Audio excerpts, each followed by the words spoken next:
And action. Oh my God! No. I want to hear your voices. I don't want to hear that go that. Oh, okay. Hi, my name is Rowan Bravo. How are you? So my story is about when it was Christmas Eve, the best time of the year. Cut it. Cut. Okay. So what happened was, it was Christmas Day. I was walking down the stairs and I slipped because I was wearing socks and they told us not to wear socks. And I slipped. I hit my head on the flat part of a nail. I was bleeding. The adrenaline in my body didn't let me feel it. So yeah, there was blood all over the walls. Yay! So I felt some adrenaline in my body, so I didn't feel the blood or the pain. I felt a little pain, but I thought it was nothing. Then my friend turns on the lights.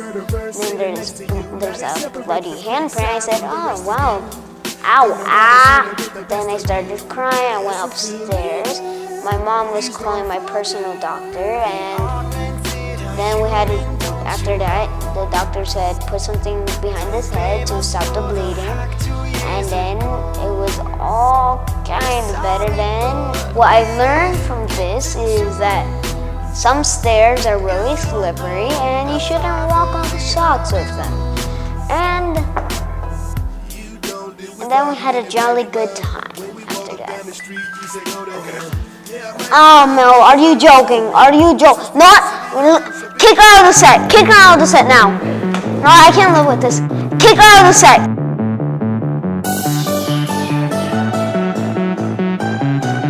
Hi, my name is Lucas, and I'm gonna tell you my story. And my story takes place in Brazil, in the place that I used to live. And I used to like climbing trees a lot, and my mom didn't like me climbing the trees. And then there was this one day that I went climb a tree with my friend, and it was actually a rainy day. So when I went climb the tree, I was all the way in the top, and I missed the branch. Like, I wasn't able to put like my foot on the branch, and I fell off the tree and I fell on my butt. And when I stood up, my friend thought I pooped my pants, and I said I didn't. So I told them I was gonna go back home and change my clothes. And no, it was mud. And I needed to make up a lie so my mom didn't make me not go back. From what I learned from that was that don't climb trees on rainy days and listen to your parents. perfect. Hello, my name is Mel Bravo, and I'm gonna tell a little bit of my story. So like years ago, I woke up one morning and I remembered it was book fair day, and I had no money to get the book I wanted, or let's say diary.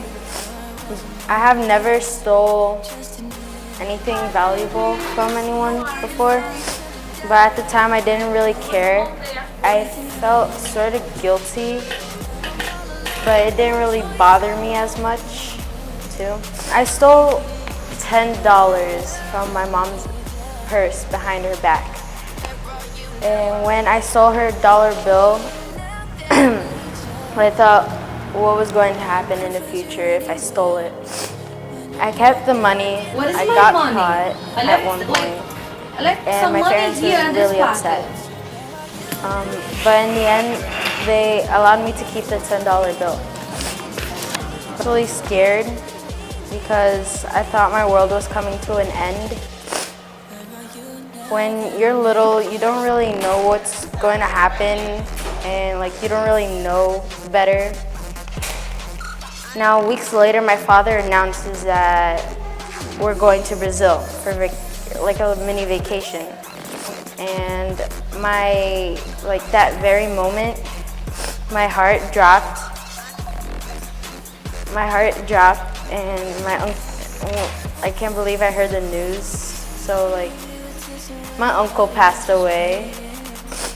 My uncle was a very handsome young man married to a wife, and he had 2 daughters. He was like a second dad to me. I don't remember ever having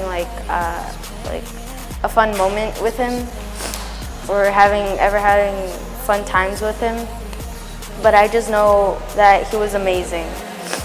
He was also my mother's one and only brother. So we packed up to fly to Brazil. When we arrived, I saw my family that I haven't seen in years. And I saw my uncle's wife and daughters. I couldn't imagine being there in their shoes. Losing a father is probably the worst situation to ever experience. Then later, near the end of the month of staying in Brazil, my dad gave my untouched, unwritten diary that I bought and that I worked for getting. I was acting really greedy and angry because I stole the $10 to get my own diary. But then I realized that I wasn't actually going to use it because I never came up with an idea. So I gave my diary to my cousin. I didn't want her to feel unloved, so I made her feel like she's at home. My mom losing her brother and my cousin losing her father is probably it sucks. It's the worst feeling to ever, feel in that situation. Hello, my name is Jeremy Osorio. This story is about my friends being a complete dummy all the time. So when I was in 4th grade, my friends started rejecting me a lot. So I was kind of a bit sad because of my friends being mean to me all the time. So then this one time when we were playing Infected, my friends were playing really bad, and one of them were cheating. So half my friends were fighting the kid that was cheating, and half all the people were fighting too. So I walked away, but I was still sad and guilty about what happened during when I was playing with my old friends. But then after that day, they started cursing a lot in front of me, and what I think they were not really the same as usual. It kind of made me guilty because half my friends were the only friends I had, and ever since 4th grade, they stopped being my friend. I was pretty sad. Only 2 of them were my friends. They were the only ones who didn't curse and who didn't fight or anything. He was okay with it. And my other friend Justin, he was okay with it. He was okay with everything.